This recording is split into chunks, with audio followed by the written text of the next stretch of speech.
Hello student, YouTube के हमारे इस चैनल में आप सभी लोगों का स्वागत है। और आज के इस वीडियो लेक्चर में हम लोग एक इम्पॉर्टेंट टॉपिक पढ़ने वाले हैं जो अक्सर बोर्ड के एग्जाम में पूछ लिया जाता है। ठीक है ना। तो आज का हमारा टॉपिक है विद्युत मोटर, यानी आज हम लोग इलेक्ट्रिक मोटर के बारे में पढ़ेंगे कि इलेक्ट्रिक मोटर क्या है, इसका सिद्धांत क्या है, इसकी संरचना क्या है और कैसे काम करता है। ठीक है ना। पहली बात हम लोग ये पढ़ेंगे कि मोटर जो होता है, इलेक्ट्रिक मोटर है, वो काम क्या करता है। तो काम क्या करता है, जैसे हमारा टॉपिक है ये यहाँ पे विद्युत मोटर।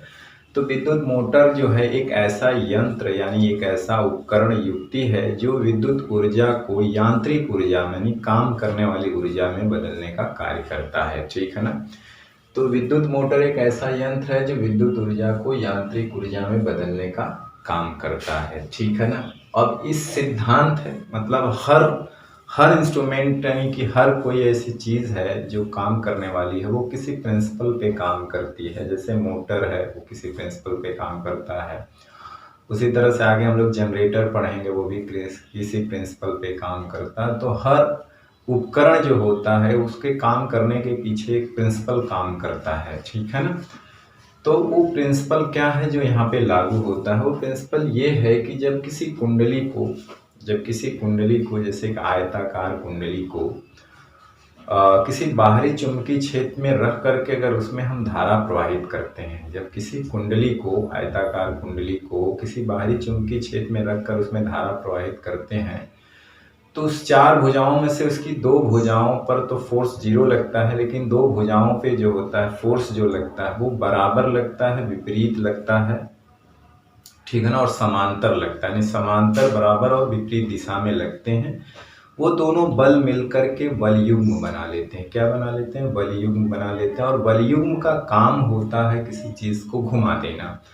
तो वो बलयुग्म बना करके उस कुंडली को चुंबकीय क्षेत्र के भीतर क्या करते हैं? घुमाने का काम करते हैं, अगर वो कुंडली घूमने के लिए स्वतंत्र है। तो जब किसी कुंडली को चुंबकीय क्षेत्र में रखकर उसमें विद्युत धारा प्रवाहित की जाती है तो उस पर एक बलयुग्म कार्य करने लगता है। यदि कुंडली अपने अक्ष के परितः घूमने के लिए स्वतंत्र है तो वह उस बलयुग्म के कारण चुंबकीय क्षेत्र में घूमने लगती है। ये सिद्धांत इसके पीछे काम करता है। ठीक है।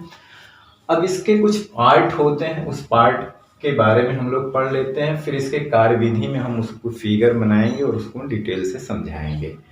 तो रचना वाला पार्ट में क्या होता है, पहले आता है आर्मेचर। पहले क्या आता है? आर्मेचर आता है। तो आर्मेचर क्या होता है? ये एक आयताकार कुंडली होती है जिसके ऊपर बहुत सारे फेरे लपटे होते हैं, यानी ये अनेक फेरों वाली आयताकार कुंडली होती है जो नर्म लोहे के क्रोड पर पृथक्कृत तांबे के तार को लपेट कर बनाई जाती है। नर्म लोहा मतलब कच्चा लोहा होता है, उसके आयताकार क्रोड पर तांबे के तार को कई फेरे लपेट करके ये कुंडली बनाई जाती है, जिसको हम लोग आर्मेचर के नाम से करते हैं। कि एक लोहे का फ्रेम होता है, आयताकार फ्रेम होता है, उस कच्चे लोहे के ऊपर तांबे के तार को कई फेरा मतलब पृथक्कृत सटा करके, एक दूसरे के ऊपर चढ़ा ना हो, पृथक्कृत तांबे के तार को लपेट करके बनाई जाती है कुंडली, जिसको हम लोग आर्मेचर कहते हैं। एक बात आती है क्षेत्र चुंबक। तो क्षेत्र चुंबक एक शक्तिशाली चुंबक होता है जो अस्थाई भी हो सकता है या विद्युत अस्थाई चुंबक हो सकता है। ये आर्मेचर कुंडली क्या होता है, उसी चुंबकीय क्षेत्र में जो चुंबक होता है क्षेत्र चुंबक, उसी क्षेत्र चुंबक के बीच में कुंडली घूमती है। ठीक है ना। एक शक्तिशाली चुंबक होता है, अभी हम लोग फिगर में देखेंगे। तो यह एक शक्तिशाली स्थायी अथवा विद्युत चुंबक होता है। इस चुंबक के ध्रुवों के बीच उत्पन्न चुंबकीय क्षेत्र में आर्मेचर कुंडली घूमती है। बात आती है एक पार्ट और होता है जिसको हम लोग विभक्त वलय कहते हैं, विभक्त वलय कहते हैं। ठीक है ना। स्प्लिटिंग रिंग्स कहते हैं इसको। तो विभक्त वलय जो है ये पीतल का बेलन होता है। पीतल का क्या होता है? बेलन होता है, जिसको ये है जैसे है, तो इसको इसके लंबाई के अनुदिश काट करके दो अर्ध पार्ट में रखा जाता है। तो उसको हम लोग कहते हैं विभक्त वलय। तो विभक्त वलय पीतल का एक बेलन होता है जिसको लंबाई में काट कर दो अर्ध भाग में विभाजित कर देते हैं।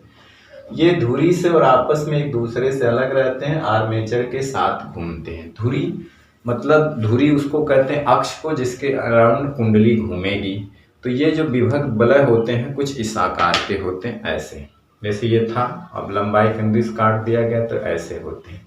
तो ये धुरी को स्पर्श नहीं करते हैं, बल्कि कुंडली से जो दो पेंच निकले होते हैं, एक तरह से कुंडली से ये दोनों जुड़े होते हैं। एक पार्ट से कुंडली के ये जुड़ा रहता है, दूसरे पार्ट से ये जुड़ा रहता है, और बीच में इसका धुरी होती है, यानी अक्ष जो होता है। तो वो अक्ष को नहीं स्पर्श करते हैं, एक दूसरे को नहीं स्पर्श करते हैं, बल्कि कुंडली से जुड़े होते हैं। ठीक है ना। अब आता है कार्बन ब्रूस। ये विभक्त वलय ग्रेफाइट के बने दो ब्रूसों से स्पर्श किए रहते हैं। तो जो विभक्त वलय होते हैं वो ग्रेफाइट यानी कोई चालक पदार्थ होते हैं, उनसे स्पर्श किए रहते हैं, जिनको हम लोग ब्रूस कहते हैं। ठीक है ना। इन्हीं ब्रूसों के द्वारा बाह्य परिपथ में धारा बहती है। अभी हम लोग दिखाएंगे इसमें कि ये विभक्त वलय के इस पोर्शन में कार्बन का ब्रूस लगा रहता है, और विभक्त वलय ये जो होता है इस पोर्शन में लगा रहता है। यानी कि विभक्त वलयों को टच करते हुए दो ब्रूस होते हैं, यानी जिसको हम ग्रेफाइट के होते हैं। यानी कार्बन, ग्रेफाइट किसका बना होता है? कार्बन का बना होता है। तो ग्रेफाइट के बने हुए दो ब्रूस होते हैं जो विभक्त वलय को स्पर्श किए रहते हैं, और उन ब्रूसों से होते हुए जो है वो करंट उसमें जाती है। किसमें? कुंडली। यानी कि कुंडली में करंट जो जाती है वो ब्रूस से होते हुए, विभक्त वलय से होते हुए कुंडली में जाती है। इन्हीं ब्रूसों के द्वारा बाह्य परिपथ में धारा बहती है।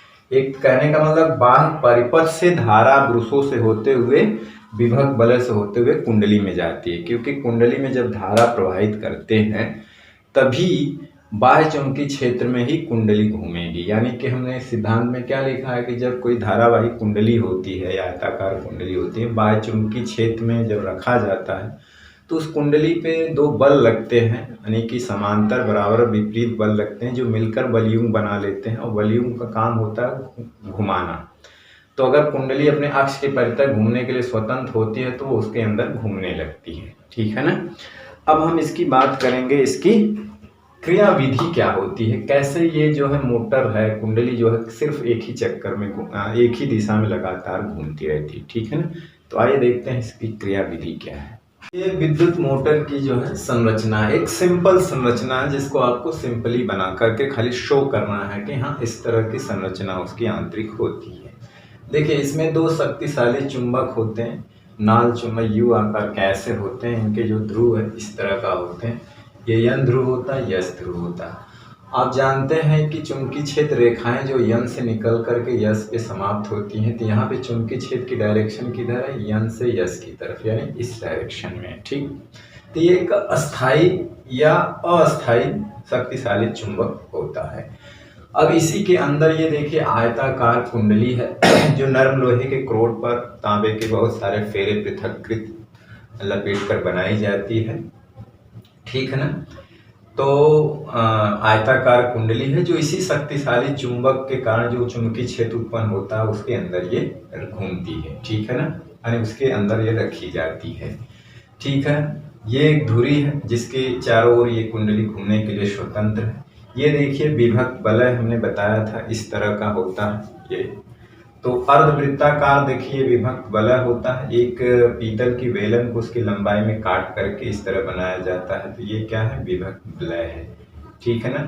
तो आयताकार कुंडली के जो दो सिरे होते हैं वो ये विभक्त वलयों के साथ घूमते हैं, यानी कि विभक्त वलय भी इनके साथ घूमता है, इसे ज्वाइंट होते हैं। ठीक है ना। इसे हम लोग कहते हैं कार्बन ब्रूस। कार्बन ब्रूस जो होता है वो ग्रेफाइट का, कार्बन का यानी सुचालक पदार्थ का बना होता है।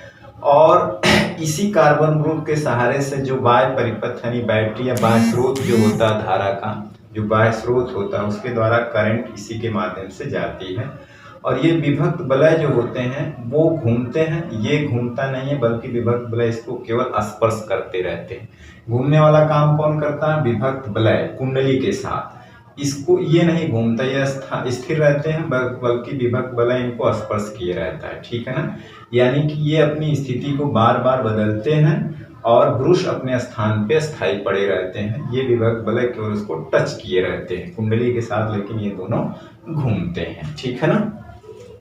चलिए, इसकी कार्य विधि में क्या होता है कि जब हम बैटरी से यानी बाह्य स्रोत से जब भी इसमें हम करंट भेजते हैं तो पहले वो किस में जाती है? ग्रेफाइट में। ग्रेफाइट से किस में जाती है? विभक्त वलय में।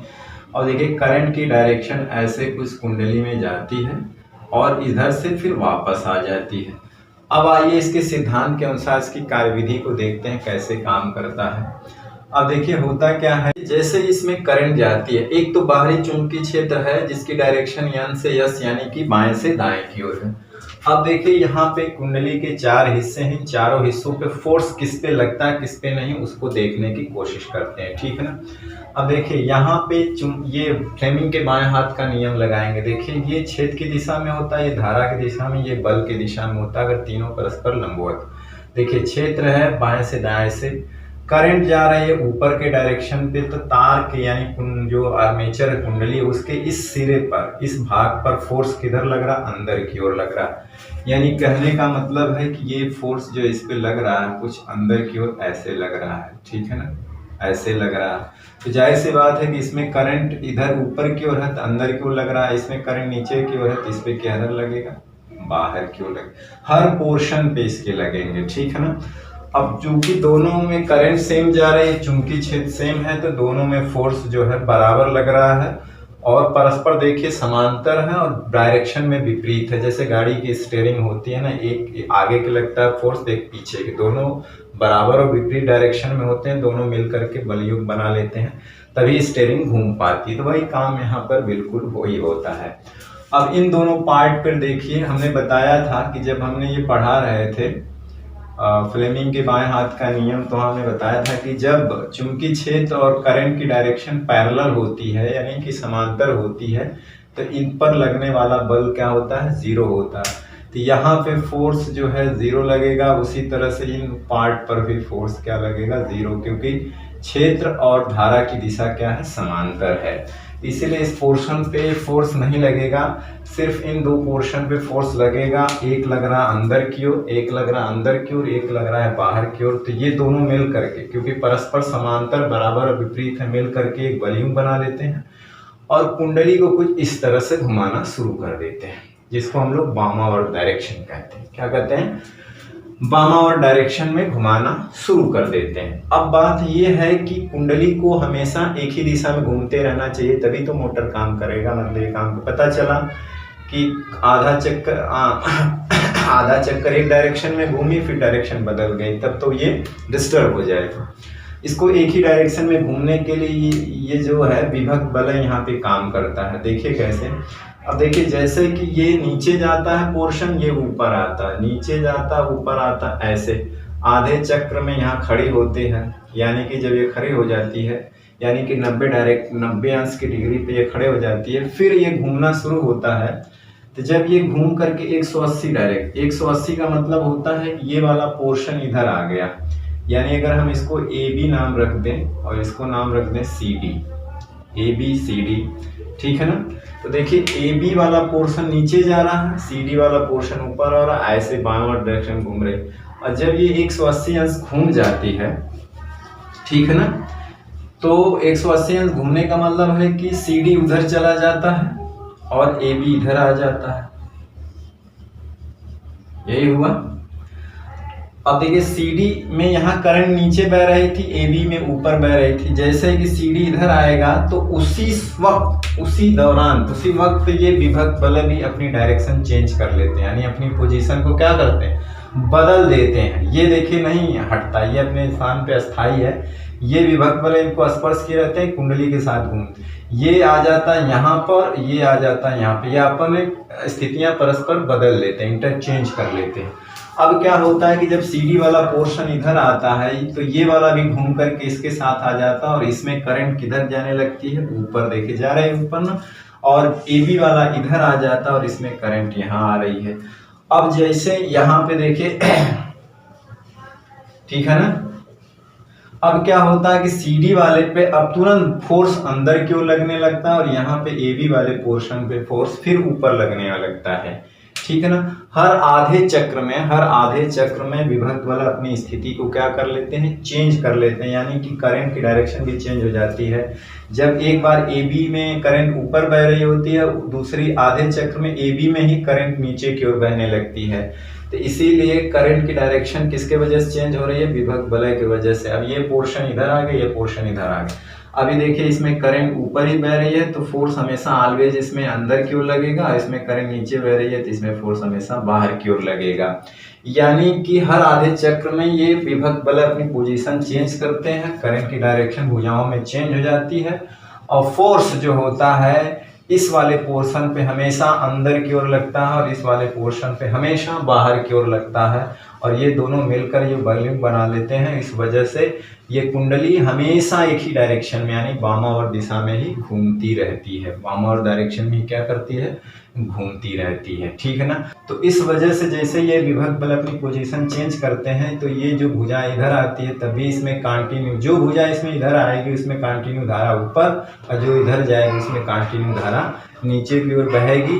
इसमें इस भुजा पे कंटिन्यू फोर्स अंदर की ओर, इस भुजा पे कंटिन्यू फोर्स ऊपर की ओर लगेगा और ये दोनों मिलकर वॉल्यूम बनाएंगे और एक ही डायरेक्शन में कुंडली को घुमाएंगे। इस तरह से मोटर काम करने लगता है और चुंबकीय क्षेत्र के भीतर ये एक ही दिशा में घूमता रहता है जब तक उसमें करंट प्रवाहित होती रहती है, ठीक है ना।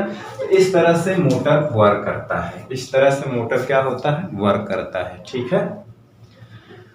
अब मोटर का उपयोग क्या होता है, जल पंप में होता है, पंखे में होता है, मतलब देखिए कि बहुत जगह इसका उपयोग जल पंप, वॉशिंग मशीन है, मिक्सर है, पंखे में है, कूलर में है, बहुत जगह इसका यूज होता है। जहां हमें वर्किंग की ज़रूरत होती है, किसी चीज़ को घुमाने की ज़रूरत होती है तो वहां मोटर का हम इस्तेमाल करते हैं, ठीक है ना।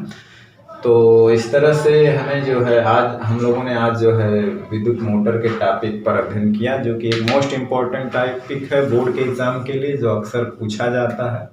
अगर एक साल नहीं पूछा गया है तो अगले साल इसका पूछना निश्चित होता है, तो इसलिए आप विशेष करके इसको पढ़िएगा, ध्यान से पढ़िएगा, ठीक है। तो चलिए आज का वीडियो लेक्चर वहीं समाप्त करते हैं। नेक्स्ट वीडियो लेक्चर में फिर आपसे मिलेंगे नेक्स्ट टॉपिक के साथ। तब तक पढ़ाई करते रहिए, पढ़ते रहिए। All the very best, thank you very much.